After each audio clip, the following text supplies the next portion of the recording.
আকাশবাণী শিলচর আঞ্চলিক সংবাদ পড়ছি পঞ্চতপা চৌধুরী।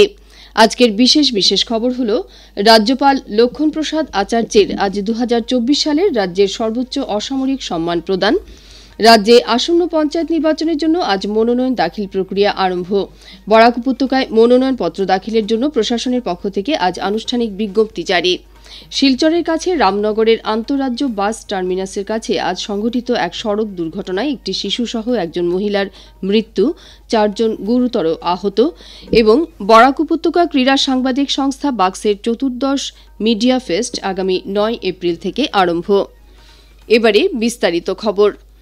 রাজ্যপাল লক্ষণ প্রসাদ আচার্য আজ গুয়াহাটির শ্রীমন্ত শঙ্করদেব কলাক্ষেত্রে আয়োজিত অনুষ্ঠানে 2024 সালের রাজ্যের সর্বোচ্চ অসামরিক সম্মানগুলি প্রদান করেছেন। অবসরপ্রাপ্ত সেনা আধিকারিক লেফটেন্যান্ট জেনারেল রানা প্রতাপ কলিতাকে আসাম বৈভব সম্মান প্রদান করা হয়। সঙ্গীত শিল্পী দীপেন বড়ুয়া, নাট্যকার হেমন্ত দত্ত, ক্রিকেট খেলোয়াড় উমা ছেত্রী এবং টাটা কনসালটেন্সি সার্ভিসের প্রতিষ্ঠাতা অধ্যক্ষ ড এস রামদুরাই, জাতীয় ফরেন্সিক বিজ্ঞান বিশ্ববিদ্যালয়ের সহকারী অধ্যাপক ড বাপ্পি পাল এবং বেনারস হিন্দু বিশ্ববিদ্যালয়ের উদ্ভিদ বিজ্ঞান বিভাগের অধ্যাপিকা ড পুরবী শইকিয়াকে আসাম সৌরভ সম্মান প্রদান করা হয়। একইভাবে শকুন সংরক্ষণের জন্য নিরলসভাবে কাজ করে যাওয়া ফুলেশ্বরী দত্ত এবং বাইক রাইডার মীনাক্ষী দাস সহ বিভিন্ন ক্ষেত্রে সমাজে উল্লেখযোগ্য অবদানকারী 12 জন ব্যক্তি ও 3টি প্রতিষ্ঠানকে আজ আসাম গৌরব সম্মান প্রদান করা হয়েছে। আসামে আগামী 2রা এবং 7 মে 2টি পর্যায়ে অনুষ্ঠেয় পঞ্চায়েত নির্বাচনের জন্য আজ মনোনয়ন দাখিল প্রক্রিয়া আরম্ভ হয়েছে। 11 এপ্রিল পর্যন্ত মনোনয়নপত্র দাখিল করা যাবে। 12 এপ্রিল মনোনয়নপত্রগুলি পরীক্ষা করা হবে এবং 17 এপ্রিল মনোনয়ন প্রত্যাহারের শেষ দিন ধার্য করা হয়েছে। ওই দিনই নির্বাচনে প্রতিদ্বন্দ্বিতাকারী প্রার্থীদের চূড়ান্ত তালিকা প্রকাশ করা হবে। 11 মে নির্বাচনের ভোট গণনা করা হবে। এদিকে রাজ্যে পঞ্চায়েত নির্বাচনের দিন ঘোষণা করার সঙ্গে সঙ্গে রাজনৈতিক দলগুলির নির্বাচনী রণনীতি প্রস্তুত করার প্রক্রিয়া আরম্ভ হয়েছে। বিজেপির বেশ কয়েকজন প্রবীণ নেতা আজ এ সম্পর্কে এক বৈঠকে মিলিত হন। পঞ্চায়েত ও গ্রামোন্নয়ন মন্ত্রী রঞ্জিত কুমার দাসের পৌরোহিত্যে অনুষ্ঠিত এই বৈঠকে আইন সংশোধনের মাধ্যমে পঞ্চায়েতকে ক্ষমতা বিকেন্দ্রীকরণের বিষয়ে আলোচনা করা হয়। নির্বাচনে বিজেপি ও অসম গণ পরিষদের মধ্যে সমঝোতা অব্যাহত রাখার জন্য প্রতিটি লোকসভা কেন্দ্রে একজন করে অগপ ও বিজেপি কার্যকর্তাকে দায়িত্ব দেওয়া হয়েছে বলে মন্ত্রী জানিয়েছেন। শ্রীভূমি জেলায় আজ পঞ্চায়েত নির্বাচনের জন্য বিজ্ঞপ্তি জারি করা হয়েছে। 16টি জেলা পরিষদ আসনের জন্য 16 জন সদস্য, 95 জন আঞ্চলিক পঞ্চায়েত সদস্য ও 950 জন গ্রাম পঞ্চায়েত সদস্য নির্বাচনের জন্য এই বিজ্ঞপ্তি জারি করা হয়েছে। এতে মনোনয়নপত্র সরকারি ছুটির দিন ছাড়া বাকি আগামী 11 এপ্রিল পর্যন্ত সকাল 11টা থেকে বিকেল 3টের মধ্যে প্রার্থী নিজে অথবা তার প্রস্তাবকের মাধ্যমে ওই কার্যালয়ে অনুমোদিত আধিকারিকের কাছে জমা দিতে পারবেন। এদিকে আসন্ন পঞ্চায়েত নির্বাচনকে কেন্দ্র করে আজ শ্রীভূমি জেলা বিজেপি সভাপতি সঞ্জীব বণিকের পৌরোহিত্যে দলীয় কর্মকর্তাদের নিয়ে এক সাংগঠনিক সভা অনুষ্ঠিত হয়েছে। সভায় পঞ্চায়েত নির্বাচনে দলীয় কর্মকর্তাদের নিষ্ঠার সঙ্গে দায়িত্ব পালন করার আহ্বান জানানো হয়েছে। হাইলাকান্দির জেলা আয়ুক্ত তথা জেলা নির্বাচনী আধিকারিক নিসার খিভারি গৌতম জেলার 62টি গ্রাম পঞ্চায়েত, 5টি আঞ্চলিক পঞ্চায়েত সহ 8টি জেলা পরিষদ আসনের জন্য আজ আনুষ্ঠানিক বিজ্ঞপ্তি জারি করেছেন। বিজ্ঞপ্তিতে বলা হয়েছে যে গ্রাম পঞ্চায়েত পদের জন্য হাইলাকান্দি, কাটলিছড়া, লালা, আলগাপুর ও দক্ষিণ হাইলাকান্দি উন্নয়ন খণ্ড আধিকারিকের কার্যালয়ে মনোনয়নপত্র পাওয়া যাবে।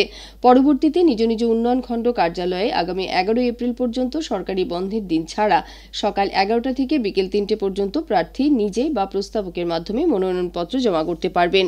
আগামী 12 এপ্রিল মনোনয়নপত্র পরীক্ষা করা হবে। অন্যদিকে আঞ্চলিক পঞ্চায়েত সদস্য ও জেলা পরিষদের জন্য প্রতিদ্বন্দ্বী প্রার্থীরা জেলা আয়ুক্তের কার্যালয়ে মনোনয়নপত্র জমা করতে পারবেন। জাতীয় মানবাধিকার কমিশন রাজ্যের একটি ডিজিটাল পোর্টাল চ্যানেলের একজন সাংবাদিককে গুয়াহাটির আসাম কোঅপারেটিভ অ্যাপেক্স ব্যাংক লিমিটেডে খবর সংগ্রহ করতে যাওয়ার ঘটনাকে কেন্দ্র করে তাকে আটক করা এবং পরে গ্রেপ্তার করার বিষয় সম্পর্কে আসাম সরকার এবং রাজ্য পুলিশের সঞ্চালক প্রধানের উদ্দেশ্যে বিজ্ঞপ্তি জারি করেছে।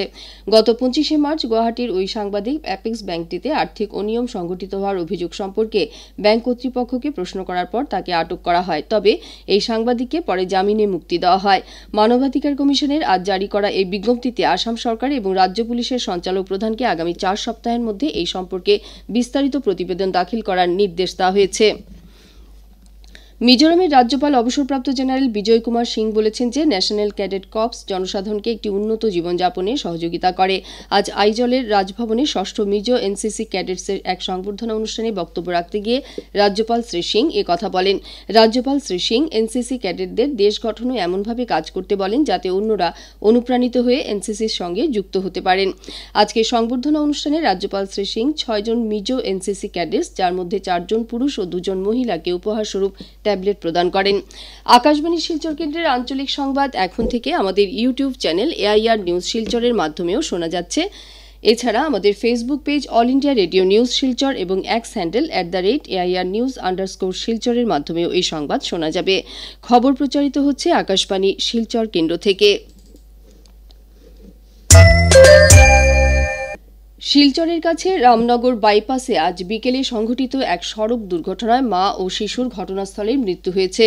রামনগর আন্তঃরাজ্য বাস টার্মিনাস এলাকার পাশে মাটি বোঝাই একটি ডাম্পার লরির সঙ্গে একটি যাত্রীবাহী অটোরিকশার মুখোমুখি সংঘর্ষ হয়। এই দুর্ঘটনায় অটো চালক সহ অন্য 4 জন যাত্রী গুরুতরভাবে আহত হয়েছেন।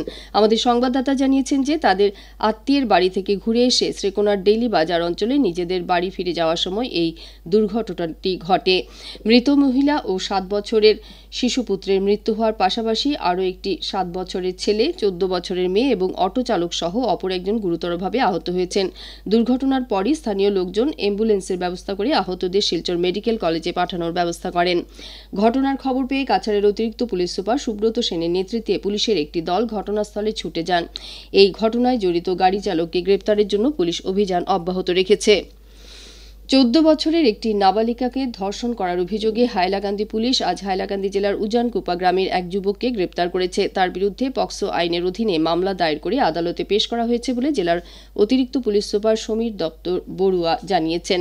আমাদের হাইলাকান্দির সংবাদদাতা এই খবর জানিয়ে বলেছেন যে হাইলাকান্দি জেলার অভিভাবক মন্ত্রী কৃষ্ণেন্দু পাল শ্রীভূমি ও হাইলাকান্দি জেলায় সম্প্রতি 3টি মহিলা বিরুদ্ধে অপরাধের ঘটনার খবর পাওয়া গেছে বলে জানান।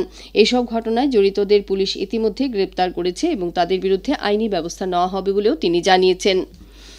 আসাম বিশ্ববিদ্যালয়ের 3 বছরের স্নাতক এবং 4 বছরের নতুন স্নাতক পাঠ্যসূচির দ্বিতীয়, চতুর্থ এবং ষষ্ঠ সেমিস্টারের পরীক্ষার দিন আজ ঘোষণা করা হয়েছে।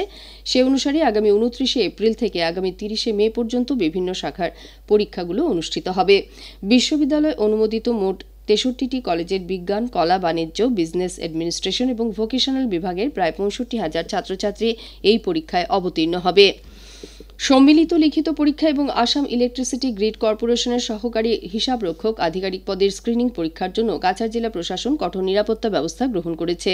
সম্ভাব্য বিশৃঙ্খলা বা অপ্রীতিকর ঘটনা রোধে কাছাড়ের জেলা ম্যাজিস্ট্রেট মৃদুল যাদব ভারতীয় নাগরিক সুরক্ষা সংহিতা 2023-এর 163 ধারার অধীনে জেলা জুড়ে নিরাপত্তা সংক্রান্ত নির্দেশ জারি করেছেন।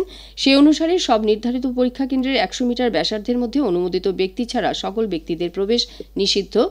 অপ্রয়োজনীয় যানজট রোধ করতে এবং পরীক্ষা সুষ্ঠুভাবে পরিচালনা নিশ্চিত করতে নির্ধারিত এলাকায় জমায়েত নিষিদ্ধ।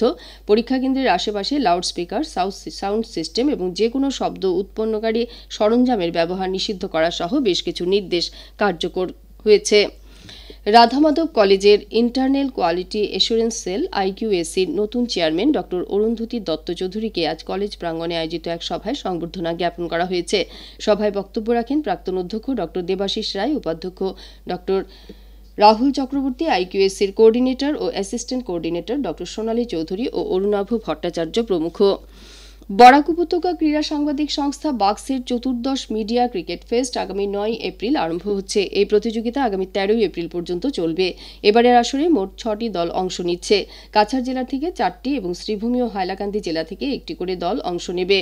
আজ শিলচরে সাংবাদিকদের একথা জানিয়ে বাক্সের কর্মকর্তারা জানান যে এই 6টি দলকে 2টি গ্রুপে ভাগ করা হয়েছে। এই গ্রুপে রয়েছে শিলচর নিউজ রকার্স, হাইলাকান্দি খবর হিরোজ এবং অটল প্রেস ফাইটার্স। এদিকে বি গ্রুপে রয়েছে Paramount media Challenger, Nababarta media warriors, Barak bulletin press strikers. 9 April প্রতিযোগিতার প্রথম ম্যাচে হাইলাকান্দি খবর হিরোজ এবং অটল প্রেস ফাইটার্স পরস্পরের মুখোমুখি হবে। আগামী 13 মার্চ ফাইনাল খেলা অনুষ্ঠিত হবে। শেষ করার আগে বিশেষ খবর আবার পড়ছি। রাজ্যপাল লক্ষ্মণ প্রসাদ আচার্যের আজ 2024 সালের রাজ্যের সর্বোচ্চ অসামরিক সম্মান প্রদান।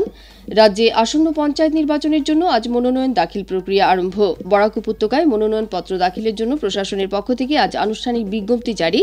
শিলচরের কাছে রামনগরের আন্তঃরাজ্য বাস টার্মিনাসের কাছে আজ সংঘটিত এক সড়ক দুর্ঘটনায় একটি শিশুসহ একজন মহিলার মৃত্যু, 4 জন গুরুতর আহত।